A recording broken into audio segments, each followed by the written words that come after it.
Salut mes sportifs et bienvenue sur ma chaîne Alex Levent.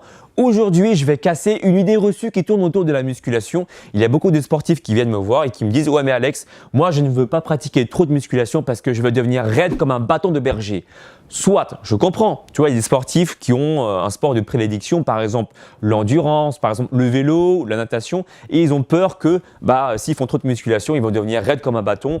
Leur articulation va devenir pas très mobile, disons ça comme ça. Ça, c'est quelque chose que je peux comprendre. Sauf que ce n'est pas à cause de la musculation que tu deviens raide, c'est parce que tu t'entraînes pas à t'étirer ou à t'assouplir. C'est la différence. Il y a des gens qui sont très sportifs, qui sont très musclés et qui pour autant sont très souples. Je vais te donner l'exemple concret de Van Damme qui a de belles cuisses et qui sait faire le grand écart. Moi, sans prétention, je pense avoir quand même de bonnes cuisses et je fais le grand écart. C'est parce que je m'entraîne à m'assouplir, tu vois. Par exemple, mes épaules, moi par exemple, je suis raide au niveau des épaules. C'est parce que je ne m'assouplis pas beaucoup.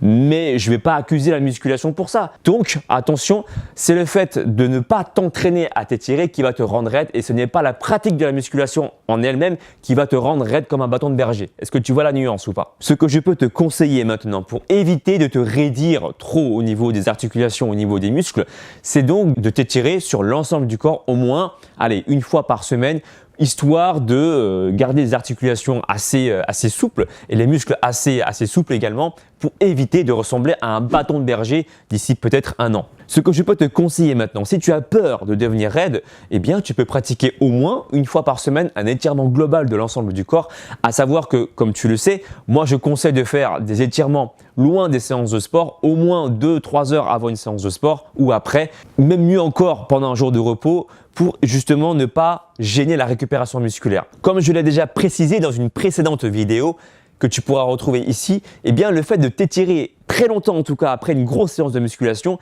c'est pas quelque chose que je conseille moi, parce que tu vas couper la circulation du sang et comme tu le sais, le muscle a besoin de nutriments qui sont apportés par le sang pour pouvoir bien récupérer, pour pouvoir bien se reconstruire. Donc c'est pas très judicieux, c'est pas très stratégique de t'étirer après une grosse séance de musculation, sauf si tu t'étires brièvement à raison de 2-3 séries, 30 secondes par série, histoire de retrouver l'état initial des muscles. Mais hormis cette raison-là, pour moi, ce n'est pas très stratégique. Voilà.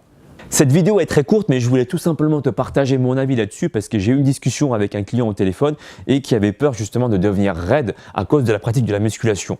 Donc tu peux oublier cette idée reçue, tu peux pratiquer tranquillement la musculation et n'oublie pas encore une fois de t'étirer au moins une fois par semaine si tu ne veux pas rester raide comme un piquet au bout d'un an. C'est important.